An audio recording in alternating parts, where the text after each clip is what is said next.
نحمده ونصلي على رسوله الكريم اما بعد فقد قال الله تبارك وتعالى كما ورد في بدء سورة الإسراء او سورة بني إسرائيل اعوذ بالله من الشيطان الرجيم بسم الله الرحمن الرحيم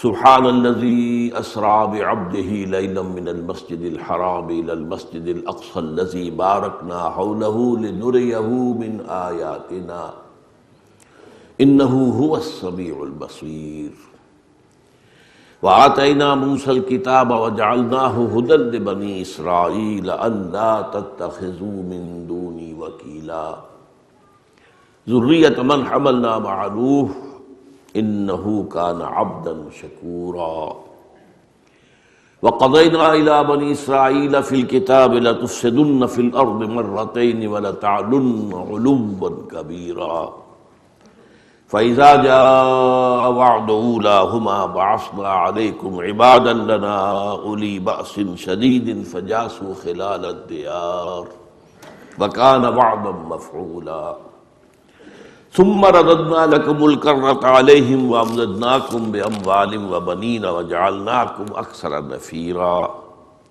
إن أحسنتم أحسنتم لأنفسكم وإن أسأتم فلها فإذا جاء وعد الآخرة ليسوءوا وجوهكم وليدخلوا المسجد كما دخلوه أول مرة وليتبروا ما علوا تتبيرا عسى ربكم أن يرحمكم وإن عدتم عدنا وجعلنا جهنم للكافرين حصيرا إن هذا القرآن يهدي للتي هي أقوم ويبشر المؤمنين الذين يعملون الصالحات أن لهم أجرا كبيرا وأن الذين لا يؤمنون بالآخرة أعتدنا لهم عذابا أليما وقال تبارک وتعالی كما ورد في سورة الأعراف وَإِسْتَأَذَّنَ رَبُّكَ لَيَبْعَثَنَّ عَلَيْهِمْ إِلَى يَوْمِ الْقِيَامَةِ مَن يَسُومُهُمْ سُوءَ الْعَذَابِ صدق اللہ العظیم رب اشرح لي صدری ويسر لي أمری واحلل عقدۃ من لسانی يفقهوا قولی اللهم ربنا ألهمنا رشدنا وأعذنا من شرور أنفسنا اللهم ارنا الحق حقا وارزقنا اتباعه وارنا الباطل باطلا وارزقنا اجتنابه اللهم ارحمنا بالقرآن العظيم واجعله لنا اماما ونورا وهدى ورحمة آمین یا رب العالمین۔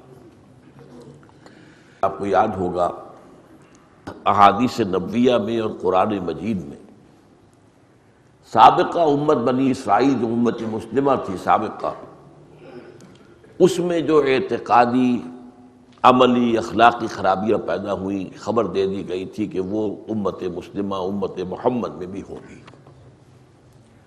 اور یہ کہ ان پر جو حالات وارد ہوئے تاریخی اعتبار سے وہ بھی امت محمد صلی اللہ علیہ وسلم پر بالکل اسی طرح نازل ہوں گے حالات اور واقعات، جیسے کہ ایک جوڑے کی ایک جوتی دوسری جوتی سے مشابہ ہوتی ہے۔ میں نے امت سابقہ جو ہے بنی اسرائیل کی 3500 سالہ تاریخ، اس لیے کہ آغاز ہوتا ہے 1400 یا 1500 قبل مسیح سے، جب حضرت موسیٰ کو تورات دی گئی، اور تاحال وہ امت باقی ہے، ختم تو نہیں ہوئی ہے، تو آج تک اس امت کی تاریخ جاری ہے۔ اور اس کے مقابلے میں امت محمد صلی اللہ علیہ وسلم کی 1400 سالہ تاریخ، گویا سابقہ امت کی جو عمر ہے وہ ہمارے مقابلے میں 2.5 گنا ہے، 1400 ورسز 3500۔ اس کا میں نے تقابل کر کے آپ کو بتا دیا تھا کہ بالکل جس کو ہم کہتے ہیں کاربن کاپی، حضور کے بعثت تک سابقہ امت پر 2 دور عروج کے آ چکے تھے، 2 زوال کے آ چکے تھے، اور زوال کے دوروں میں ان پر بہت شدید عذاب اللہ کا آیا تھا۔ اس کی بھی تفصیل میں آپ کے سامنے بیان کر چکا ہوں، لیکن آج خاص طور پر میں چاہتا ہوں کہ ان 2 زوالوں کا ذکر چونکہ قرآن مجید میں خاص طور پر کیا گیا ہے، ان آیات مبارکہ میں جو میں نے آج آپ کو پڑھ کر سنائی ہے، تو قرآن کے حوالے سے بھی وہ بات سمجھ لیں۔ یہ بات میری تاریخ کی نہیں ہے کہ عام طور پر جو ہے اسے ایک جو ہے ہسٹوریکل فینومینن سمجھا جائے، بلکہ یہ تاریخ وہ ہے جو قرآن مجید سے ثابت ہے۔ سورہ بنی اسرائیل کا آغاز جس آیت سے ہوتا ہے اس میں تو حضور کا جو سفر معراج ہے اس کے پہلے حصے کا ذکر ہے۔ معراج تو اصل میں ہونی تھی آسمانی، لیکن وہ مکے سے بھی ہو سکتا تھا براہ راست، مسجد حرام سے ہی سیدھے حضور کو آسمانوں کی طرف لے جایا جاتا۔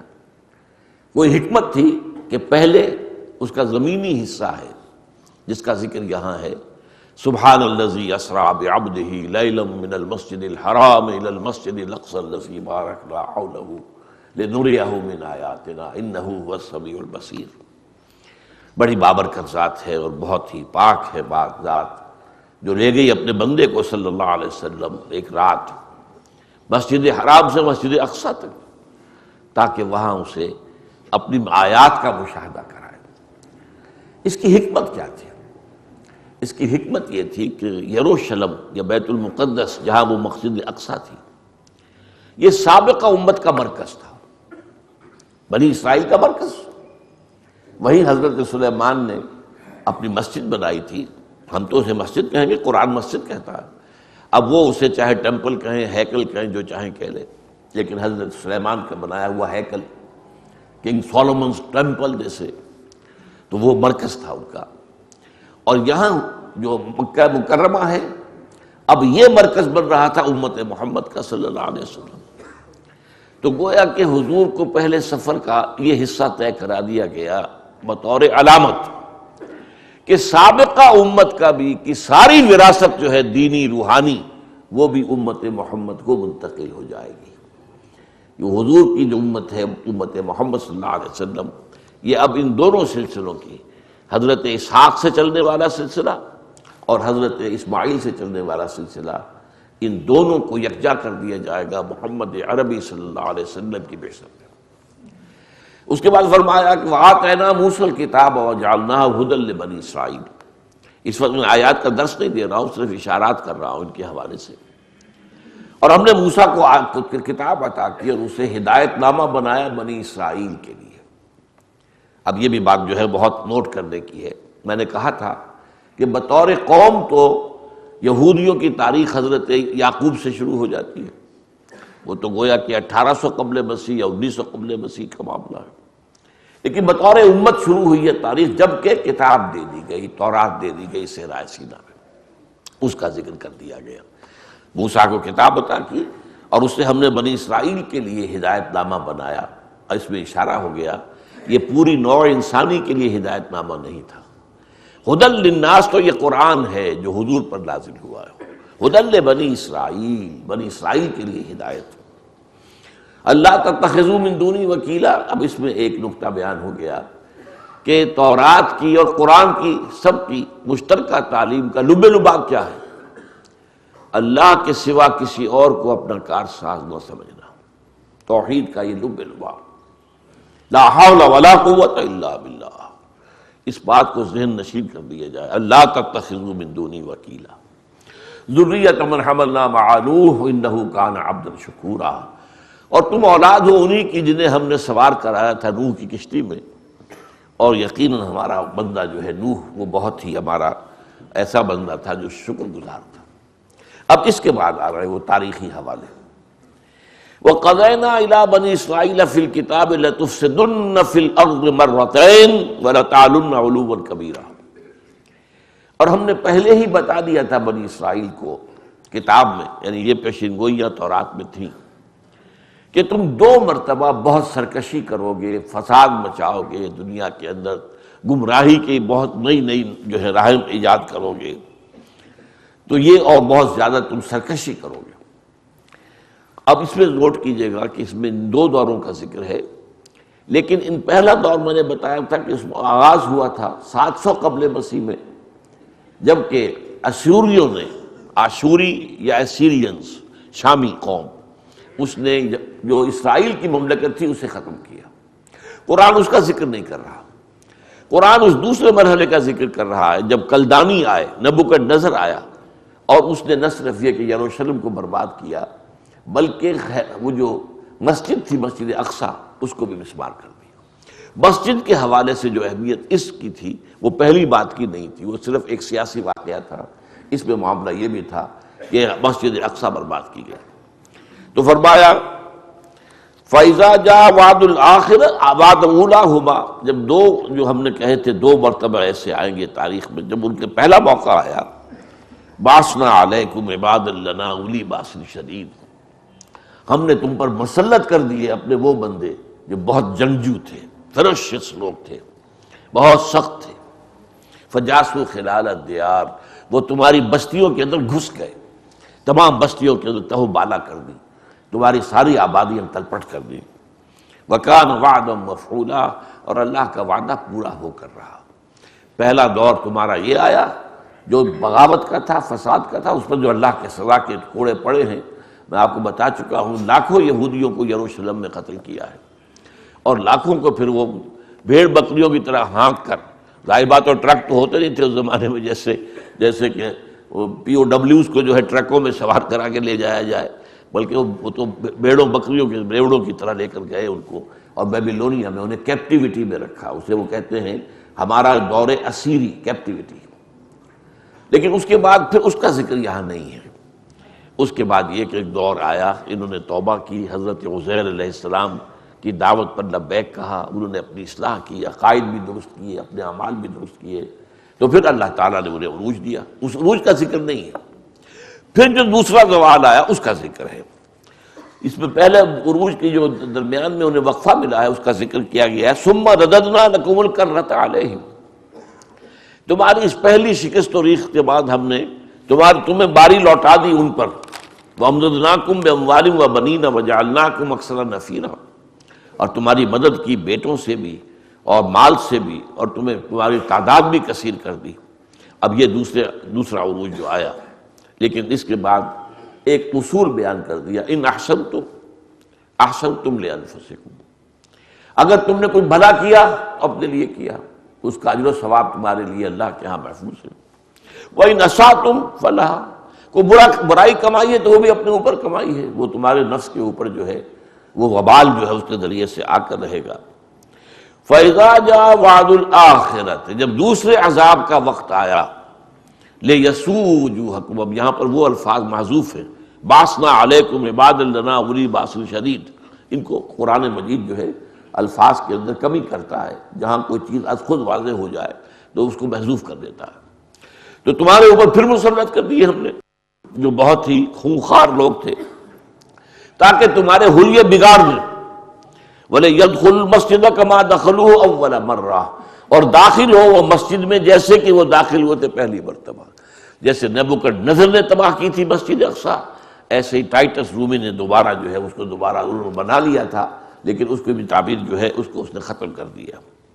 عَسَىٰ رَبُّكُمْ أَن يَرْحَمَكُمْ، اب یہ اصل میں ایک خاص جو ہے اس امت کے ساتھ اللہ کا معاملہ ہے، اس کا حصہ رہ گیا، وہ بھی پڑھ لیجئے۔ فَإِذَا جَاءَ وَعْدُ الْآخِرَةِ لِيَسُوءُ وُجُوهَكُمْ وَلِيَدْخُلُوا الْمَسْجِدَ كَمَا دَخَلُوهُ أَوَّلَ مَرَّةٍ وَلِيُتَبِّرُوا مَا عَلَوْا تَتْبِيرًا، جب وہ دوسری صدا کا وقت آیا تو ہم نے ایسے لوگ مسلط کیے جو وہ لوگ انہوں نے تمہارے حلیے بگاڑ دیے اور مسجد میں داخل ہوئے، اس کی بے حرمتی کی، اس کو گرایا بھی جیسے کہ پہلی مرتبہ داخل ہوئے تھے، اور جس چیز پر بھی ان کو اختیار مل گیا اس کو تباہ و برباد کر دیا۔ عَسَىٰ رَبُّكُمْ أَن يَرْحَمَكُمْ، یہ ایک خاص رعایت ہے جو اس قوم کے ساتھ ہوئی ہے۔ تمہارا رب اب بھی تم پر رحمت فرمانے کو تیار ہے، تمہیں ایک اور موقع دیا جا رہا ہے، اب بھی اگر محمد پر ایمان لے آؤ ہم تمہیں بخش دیں۔ یہ خاص اللہ کا معاملہ ہے، کیونکہ کہا ہے قرآن نے ہم نے انہیں اختیار کیا تھا، اخترناہم علی علم فضلناہم علی کثیر ممن خلقنا تفضیلا فضلناکم علی العالمین۔ تو یہ بھی ایک رعایت ہے۔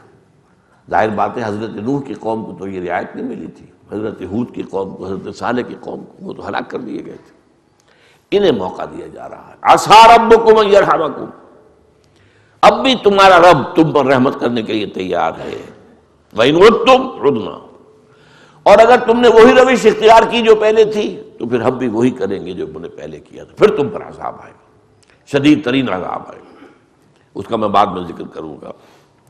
وَجَعَلْنَا جَهَنَّمَ لِلْكَافِرِينَ حَصِيرًا، اور ہم نے جہنم کو تو بنا رکھا ہے، اصل باڑہ جو ہے تمہارے لیے جو اللہ نے تیار کر رکھا ہے وہ تو جہنم کا ہے۔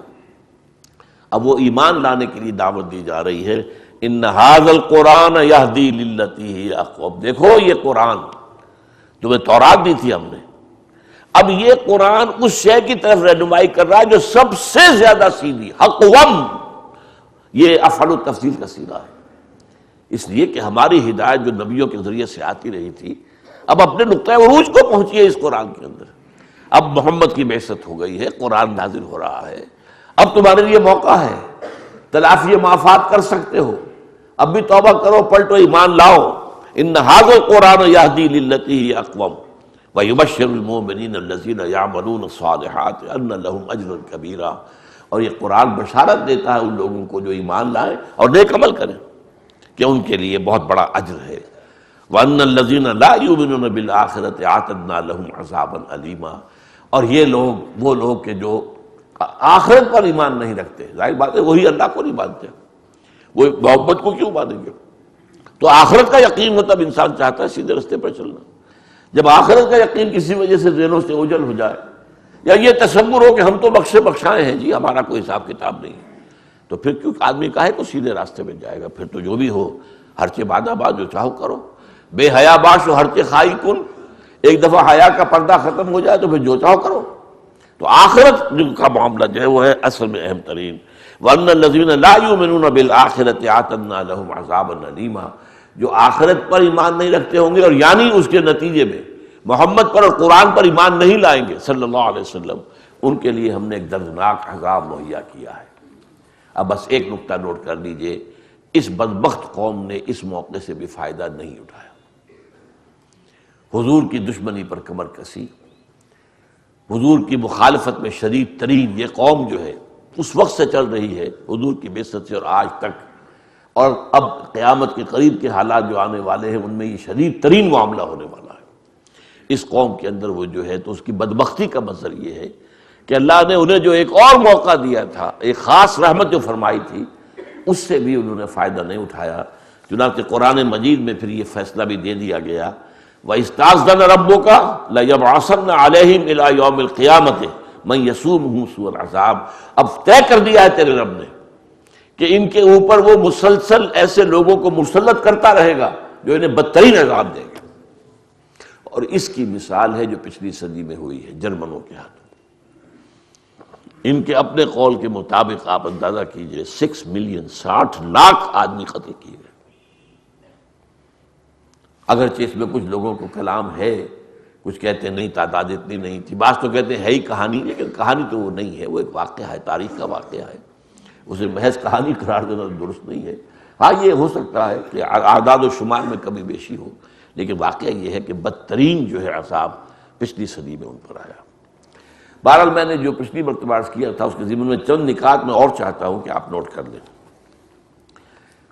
دیکھیے جو میں نے سملیرٹیز تھی وہ تو بیان کر دی تھی، ان پر پہلے حملہ آور آئے شمال سے، سیریا سے، اسیرینز۔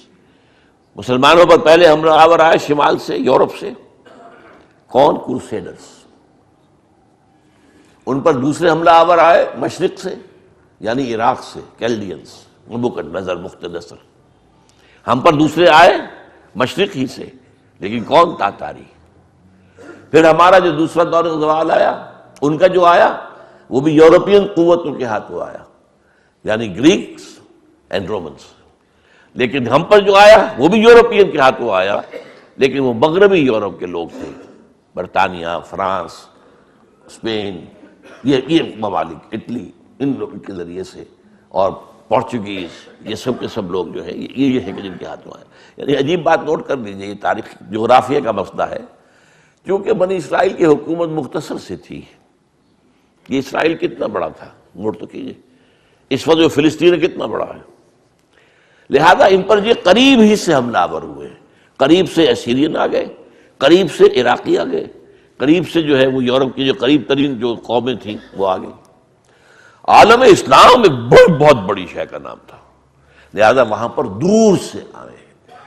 ہم پر پہلے آئے کروسیڈرز، کہاں سے چل کر؟ انگلینڈ سے چل کر. King Richard of England, the line hearted, وہاں سے چل کر، اور پورا یورپ، خاص طور پر اس میں جرمنی اور فرانس. لیکن یہ کہ کہاں سے؟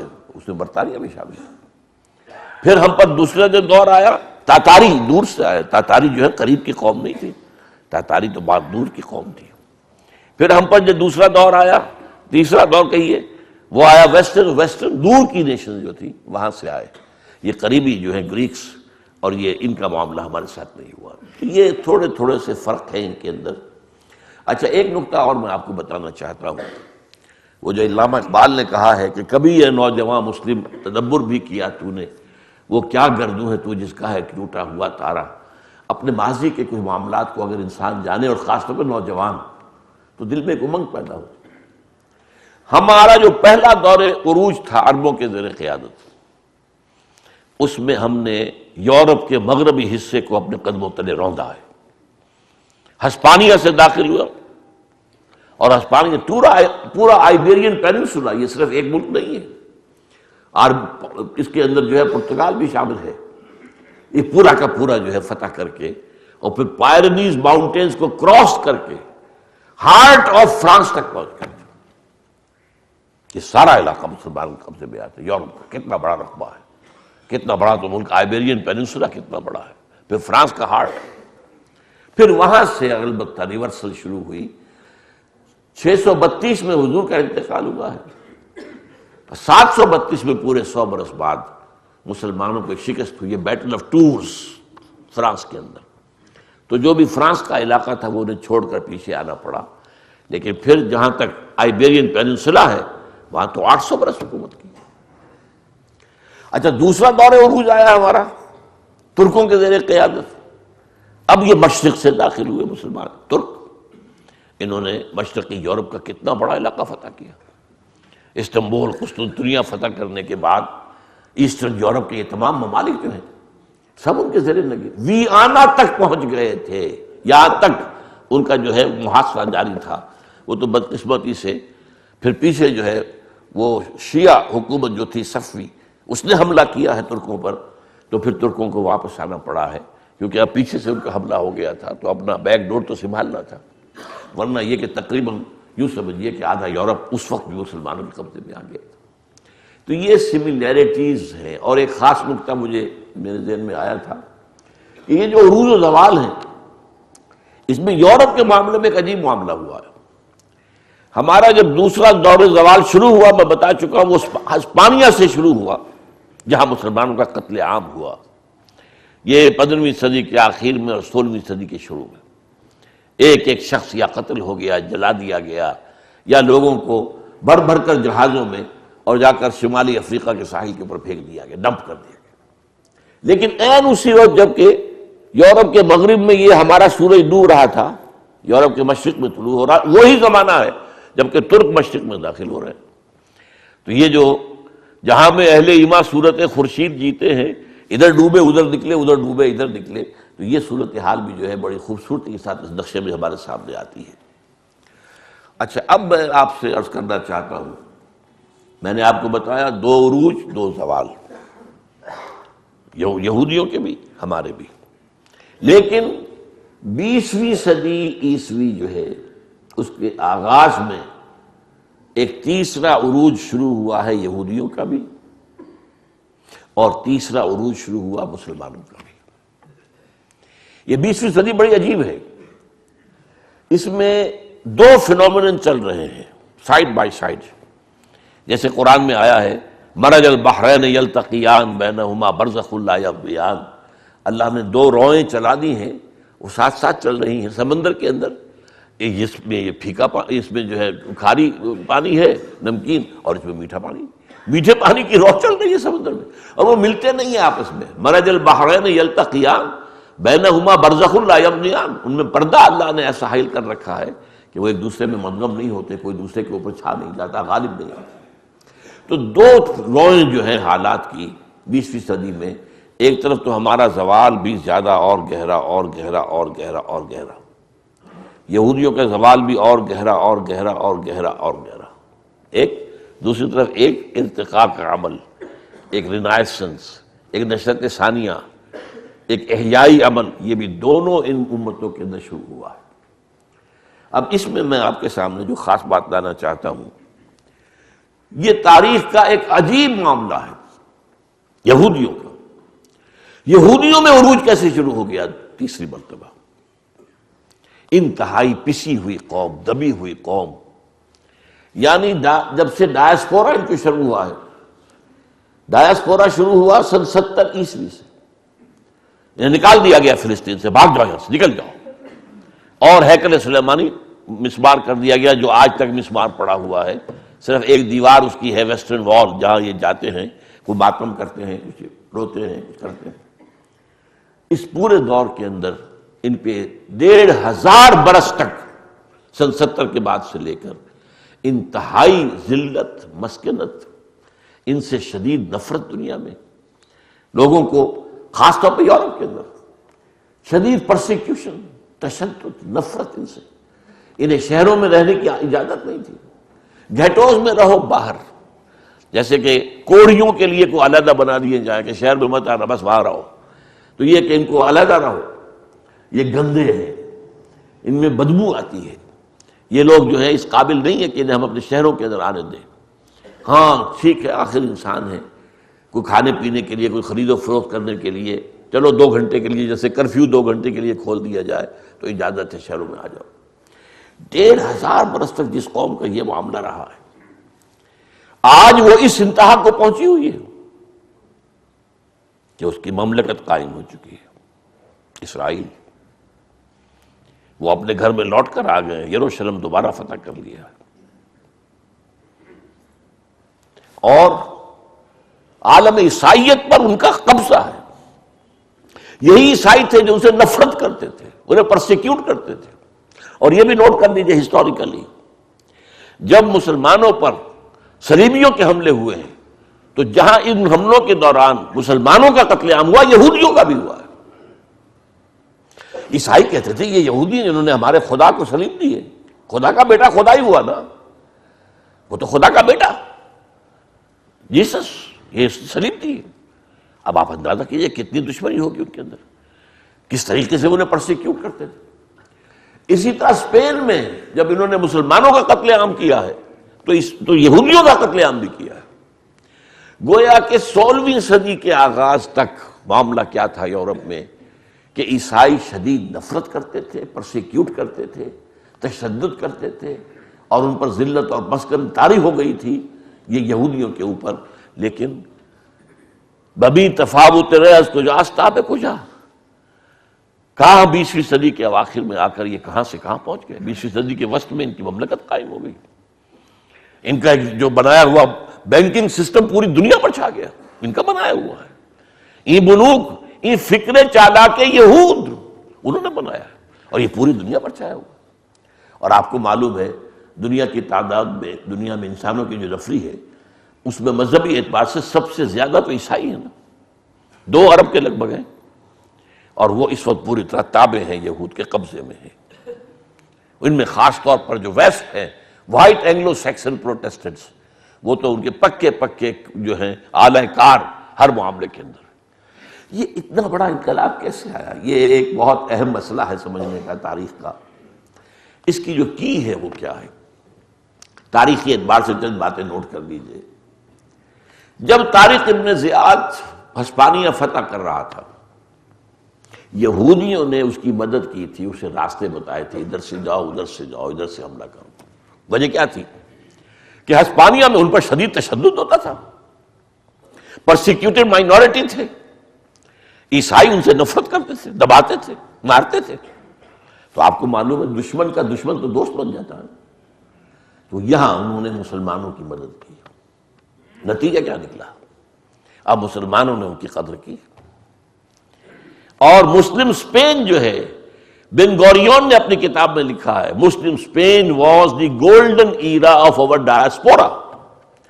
ہمارا ڈائسپورا جو شروع ہوا تھا سن 70 عیسوی سے، اور جو 1917 تک جاری رہا، اس ڈائسپورا، یہ انتشار، دور انتشار، کہ ہم جو ارض مقدس سے نکال دیے گئے اور پوری دنیا میں منتشر کر دیے گئے، اس کا گولڈن ایرا کون سا ہے؟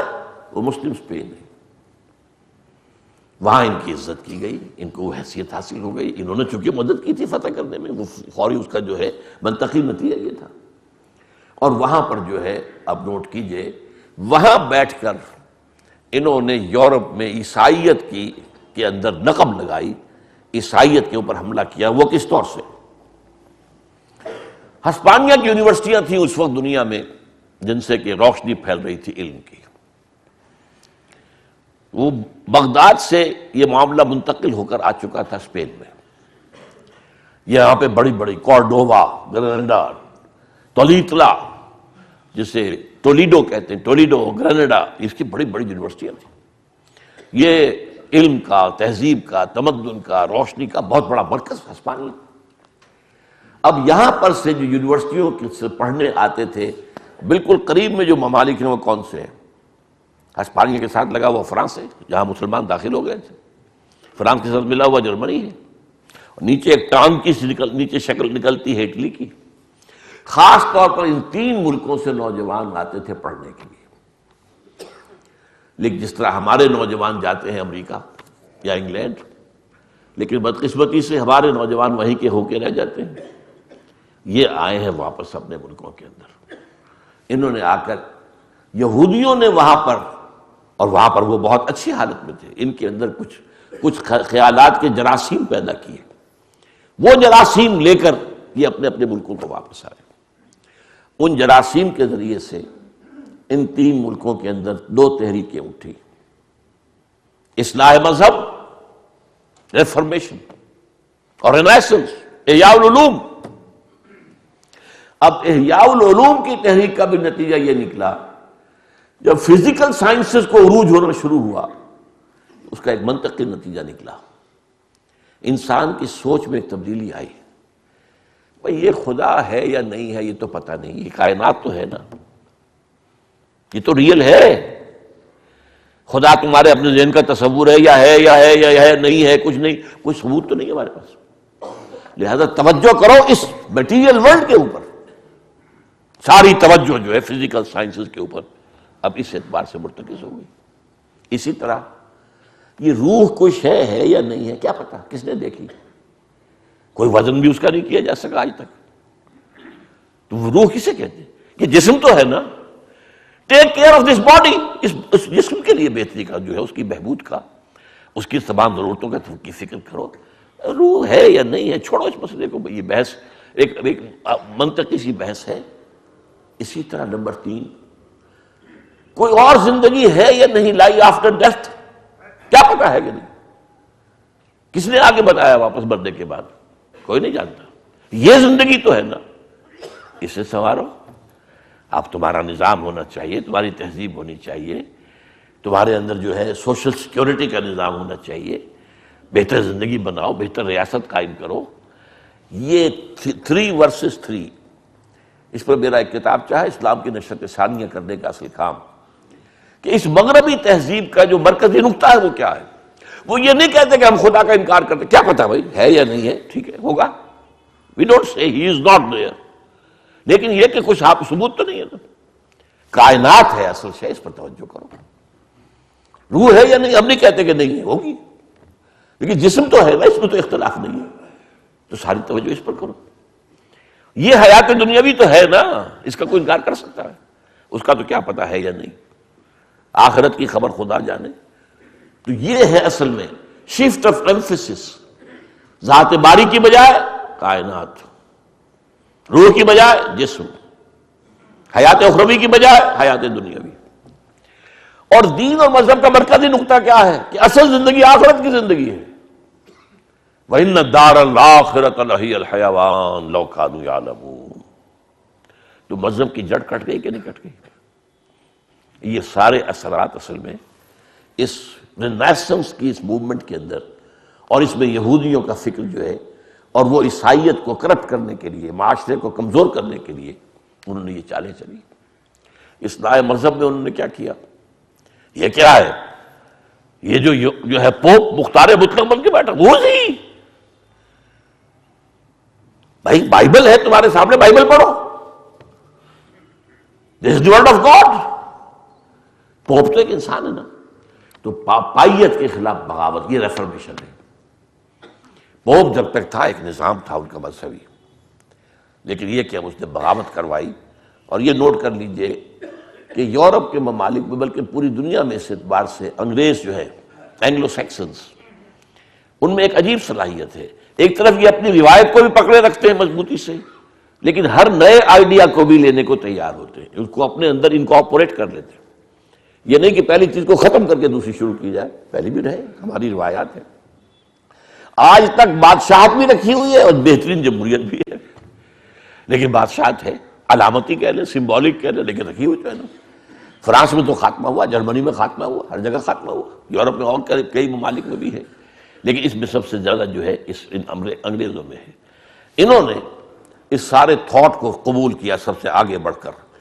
اور پہلی بغاوت جو پوپ کے خلاف ہوئی یورپ میں، وہ انگلینڈ میں ہوئی.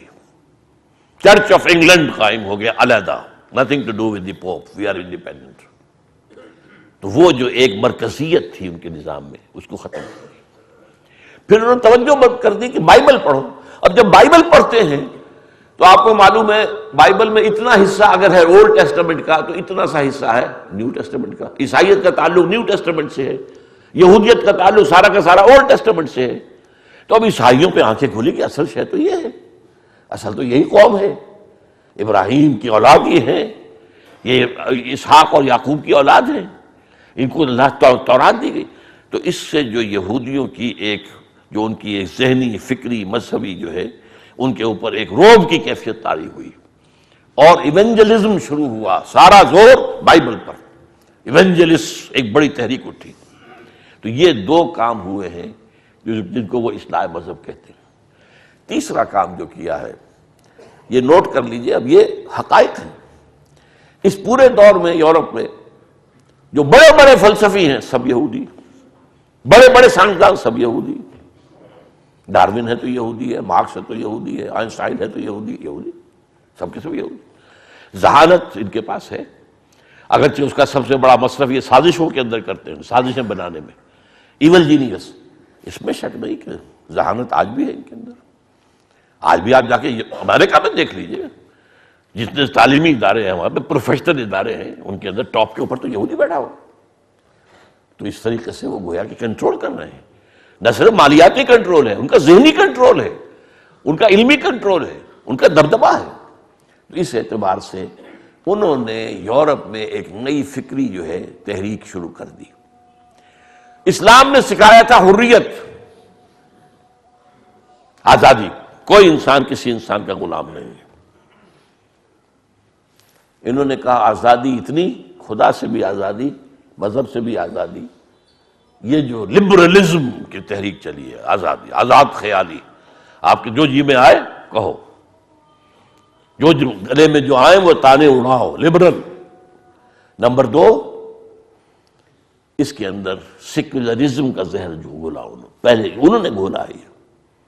مذہب کو علیحدہ کر دو، سیاست کو علیحدہ کر دو. اگر مذہب اور سیاست ایک رہتے ہیں تو شہریت اس مذہب والوں کی ہی ہوگی، دوسروں کی تو نہیں ہوگی، دوسرے مائنورٹی ہوں گے. اس کو ایک دوسرے سے علیحدہ کر دیا. اب تمام شہری برابر ہیں.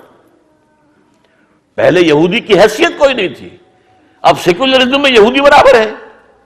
اب ظاہر بات ہے جب سے اس کو سیاسی طور پر برابری حاصل ہو گئی تو اس نے اس کا بھرپور فائدہ اٹھایا. Liberalism, secularism. اور نمبر دو، سود کی ایجاد. سود کی اجازت ہے تو ہمیشہ سے دنیا کے اندر سود، لیکن سود حرام رہا اسلامی شریعتوں کے اندر، تورات میں بھی حرام ہے. آج بھی جو پریکٹسنگ یہودی ہیں وہ ایک دوسرے سے سود نہیں دیتے، سود کو حرام سمجھتے ہیں. یہ تو جینٹائلز کو کہتے ہیں ہاں ان سے لینا جائز ہے، ان کو تو لوٹو کھسوٹو. یہ جینٹائلز جو ہیں یہ تو اصل میں انسان نہیں ہے، یہ انسان نما حیوان ہے. انہیں گوئمز بھی کہہ دیتے ہیں، جینٹائلز بھی کہہ دیتے ہیں. انسان تو صرف ہم ہیں، مکمل انسان صرف یہودی ہے. ہر غیر یہودی انسان کوئی بھی ہو، جینٹائلز یا گوئمز، یہ حیوانات ہیں. حیوانات سے فائدہ اٹھانا آپ کا کام ہے نا. گھوڑے کو آپ ٹانگے میں جوتتے ہیں، وہ کوئی احتجاج کر سکتا ہے؟ آپ بیل کو ہل میں لگا دیتے تھے، وہ بیچارہ احتجاج کر سکتا تھا؟ اسی طرح کے حیوانات ہیں. انہیں ایکسپلائٹ کرنا، ان سے فائدہ اٹھانا، ان کو دھوکہ دینا، ان کو چیٹ کرنا، روب کرنا، ہر چیز جائز ہے۔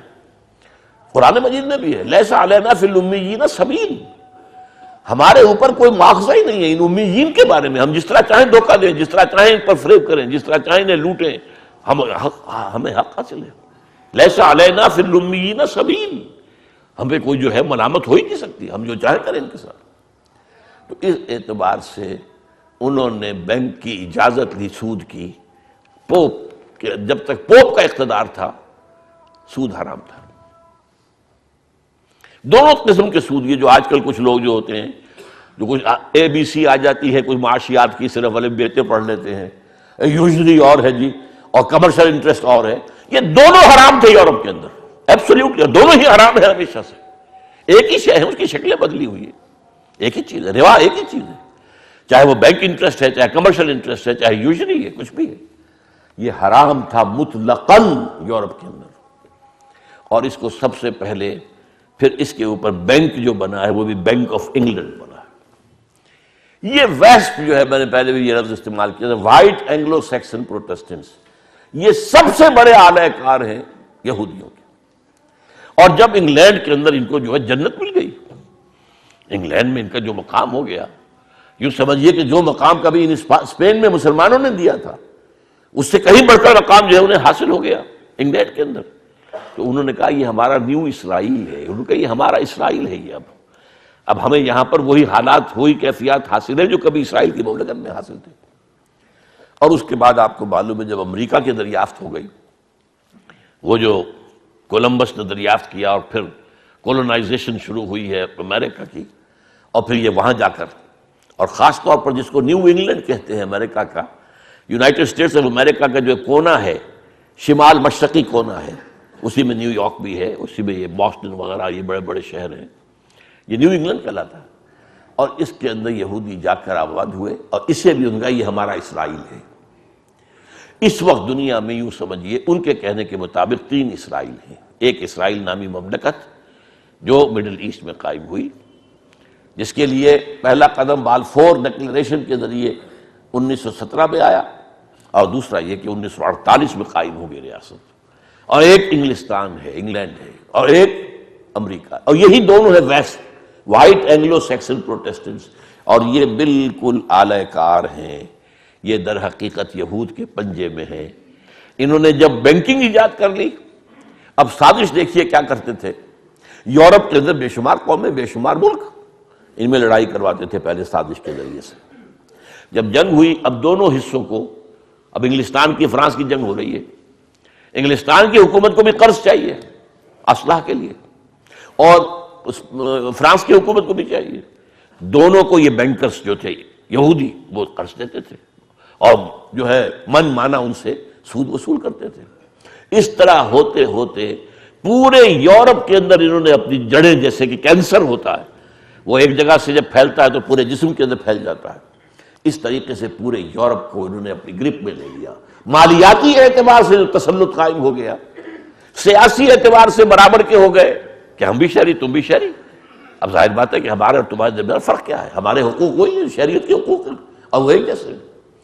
اس کا نتیجہ کیا نکلا؟ وہ جو علامہ اقبال 100 سال پہلے دیکھ کر آئے تھے یورپ میں، 1905 میں گئے تھے، 1908 میں واپس آئے، only 3 years۔ اسی میں آپ نے بارٹ لا بھی کر لیا، اسی میں پی ایچ ڈی بھی کر لی، اسی میں کچھ عرصے جو ہے کیمبرج کے اندر عربی کے پروفیسر بھی رہے وغیرہ وغیرہ۔ اب ایک نہایت ذہین و فتین انسان، جینیس انسان تھا، اس کے لیے 3 سال بہت ہوتے ہیں۔ اور اس کی نگاہ جو تھی، گاہ میری نگاہ تیز چیر گئی دل وجود، جو دیکھا ہے کہ فرنگ کی رگے جاں پنجے یہود میں ہے۔ یہ ہے اصل میں اس وقت کا یہود کا معاملہ۔ کیسے ہوا اس کی میں نے کچھ آپ کے سامنے، اس قوم کو داد دینی چاہیے، اس کی ہمت، اس کی جد و جہد، اس کی کوشش، اس کی پرسویئرنس۔ یہ ختم ہو کر ابھری ہے، ختم ہوئی پھر ابھر گئی ہے، پھر ختم ہوئی پھر ابھر گئی ہے۔ نبوکدنیزر کی تباہی کے بعد ابھر گئی، اور اس کے بعد آپ کو معلوم ہے سن 70 سے جو ڈائسپورا شروع ہوا تھا، اس کے اندر اس نے رفتہ رفتہ کرسچین ورلڈ کو اپنے تابع کر لیا ہے۔ ان میں جو پروٹیسٹنٹس ہیں وہ تو بالکل اعلی کار ہیں ان کے، البتہ جو کیتھولکس ہیں وہ ذرا آسانی کے ساتھ انہوں نے نہیں مانا۔ لیکن یہ ہے کہ 1965 میں جو پوپ تھا جو فوت ہو چکا ہے، اس نے فتویٰ دے دیا کہ یہ یہودی جو ہیں یہ عیسیٰ کے صلیب کے ذمہ دار نہیں ہیں، بالکل، حالانکہ لکھا ہوا ہے انجیلوں میں ہے، سب ہے۔ اس وقت جو ہے چھوٹی سی بغاوت بھی ہوئی ہے کیتھولک چرچ کے اندر، کیونکہ یہ کیا تم کر رہے ہیں، یہ سارا کا سارا معاملہ ہماری بائبلز کے ساتھ، ہمارے اسکرپچرز کے ساتھ متعلق ہے۔ لیکن بہرحال اب کیتھولسزم جو ہے وہ بھی اب اسی طریقے سے یہود کے پشت پناہ ہے، ڈگریز کا فرق ہے۔